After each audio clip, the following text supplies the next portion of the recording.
Hi, this is Jonathan Rosen here, the Jerusalem psychotherapist. For this week's Torah and Psychology post, Behaalotecha, we're going to discuss the Manna from Shamayim, the heavenly food that came down from Shamayim to provide food for the Bnei Yisrael whilst they were in the Midbar. And there are many famous teachings and understandings and interpretations of the Manna, and how it functioned. And we're going to focus on a few of them and see what psychological messages we can extract. So as we know, there's a famous idea that the Manna, the famous teaching about the Manna is that it came down on a daily basis. That the Manna that the Bnei Yisrael received was a one-time gift from a Kadosh Baruch Hu, that every day was repeated. So this is in some ways a paradoxical idea, that there was a one time only but repeated on a daily basis. That meant it was in a sense relied on the Bnei Yisrael to have a level of amunah, that they understood that what they received today was for now. They don't have to worry, plan, and to be focused and engaged with tomorrow and to be worried about tomorrow. They just understand that what they have now is for now, and to be in a way content with what they have, and to understand that this is what the Kadosh Baruch Hu is giving them in the present moment, and to be satisfied with that. Also, the level, the volume, the amount of food was precisely what the Bnei Yisrael needed, precisely what a person needed in order to feel satiated. They didn't have to go on a gluttonous run of eating as much food as they could, as much manna as they could. What they received on the given day was precisely what they needed.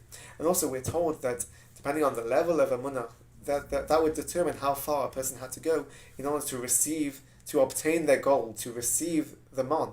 Someone who had a greater level of amunah, it was right on their doorstep. Someone with less amunah would have to go further, would have to walk further, would have to travel perhaps quite far out in order to finally find their manna. And this, on a psychological message, if we take this all together, has very important messages for us to understand how we function in our life. So if we understand the manna as giving us a message, which is a very popular idea, certainly more recently in psychological and therapeutic techniques, is to focus on the here and now. The manna was given today.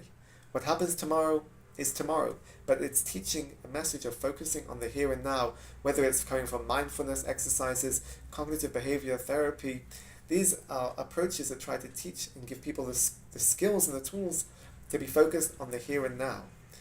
And what that means, if we develop it further, is that by being connected to yourself, being connected with what you have, what you're engaged with at the moment, whether it's in terms of the relationships that you have, tasks that you are performing, whether it's different goals and objectives that you are working towards, the message is clear from the psychological techniques and approaches, is that it's important to be focused on the here and now. Being focused on the here and now is what gives you that contentment, that level of calm and sense of satisfaction and ability to actually function in an efficient way.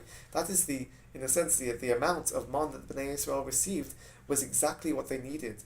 By being focused on the here and now, to understand that what you have right now is enough for you, and it's that should be your focus. There's a level of calm and in a sense a level of focus that allows you to be productive and allows you to feel a sense of satisfaction from yourself. And through that, we can say, by being focused on the here and now, by being focused on the task at hand, and understanding that this is where your focus should be, and being content with that, it avoids any sort of, you could say, cognitive traps, maladaptive thought patterns, such as people who can have a perfectionistic attitude, a perfectionistic way of thinking about things, that everything has to be perfect, that they're so engaged on making sure that everything is right that they lose focus, they're disconnected, and the task that they're trying to perform takes such a long time. It requires them to expend so much more energy and effort. This is the distance of walking around and around looking for your goals, because the way that you're approaching it stops you from being able to be connected and being focused on the here and now.